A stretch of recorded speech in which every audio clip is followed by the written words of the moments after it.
Welcome to ACC.13. I don't have to tell you that it's a time of tremendous change with the practice of cardiology.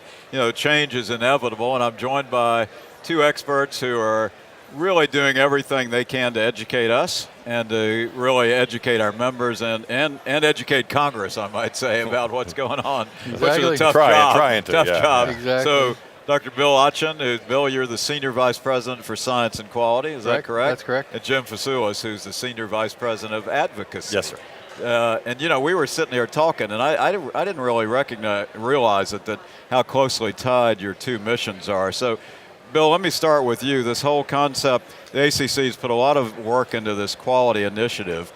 Are we making a dent? Are we improving quality like we need to?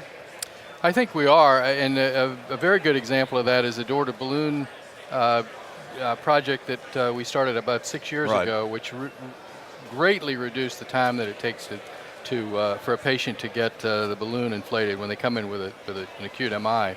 So that's a good example. We have other national quality initiatives that we're doing within quality and science. The current one is hospital to home, which is an effort to reduce the readmission rates for patients with MIs and with heart failure. So we have about 1,800 hospitals that are signed up working on that, and about 3,000 individuals across the country. So that's a very active community. And then our next national quality incentive is called SAMI, which is Surviving Acute MI, and it's an effort to lower the acute mortality rate, the 30-day mortality rate for acute MI, using some very interesting techniques that have been discovered with other research. So Jim, and as I sort of stumbled when I was saying that, but you were telling me really the closeness with which your group works with what Bill's doing. Totally.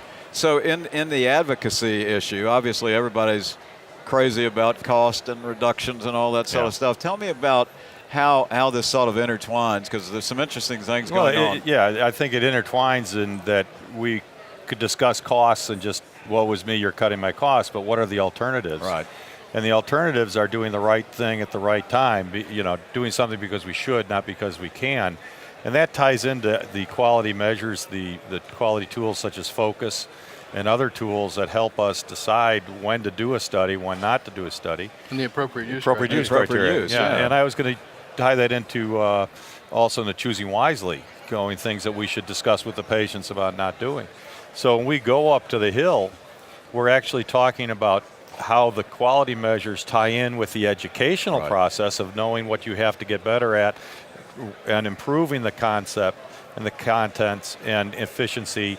And that resonates, that we're out there improving care and making care more efficient. Yeah, I mean, it really does. It really ties together. Bill, what do you see as the sort of, you look forward to the big opportunities for the ACC in this whole area of science and quality? Well, I think the largest part of science and quality are the registries. We have 7 NCDR registries, 6 of them for inpatient conditions or procedures, 1 outpatient registry, the Pinnacle registry. And we're really on the cutting edge of studies, reports that are looking at how medicine is actually practiced today. Right.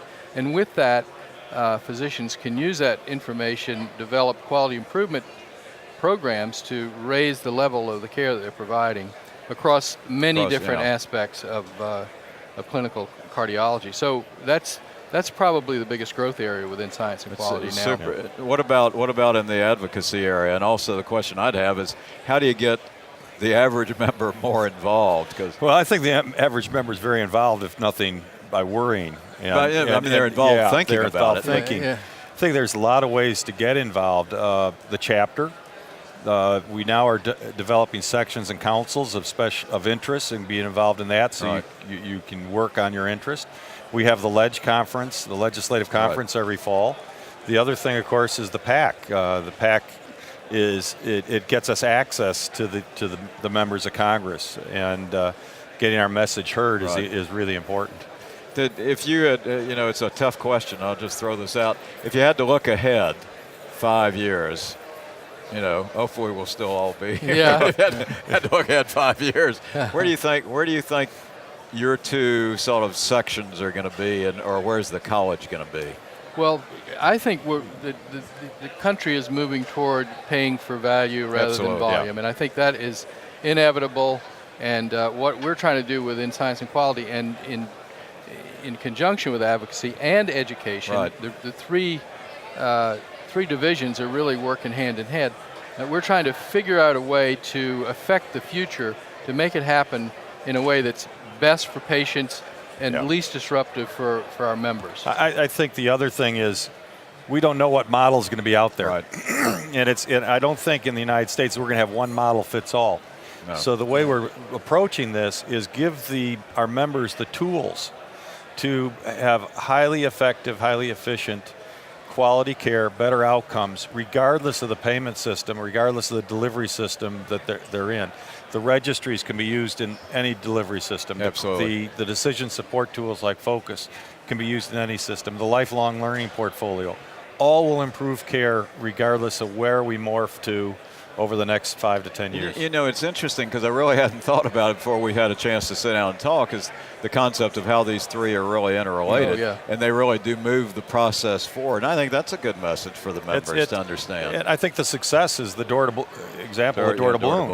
The other is, if you look at imaging over the last 7 years, especially the last 4, the utilization is going down, and the level of inappropriate studies is going down, and that's the educational process. So that's tremendous value. Well, I as a member, I appreciate what you all are doing, and for the college, and you know, and it's a painful but an exciting time. I mean, it really is. Exactly. And as you emphasize, it's going to be for the better of the patient. So thank you both for joining us, and thank you for joining us here at ACC 13.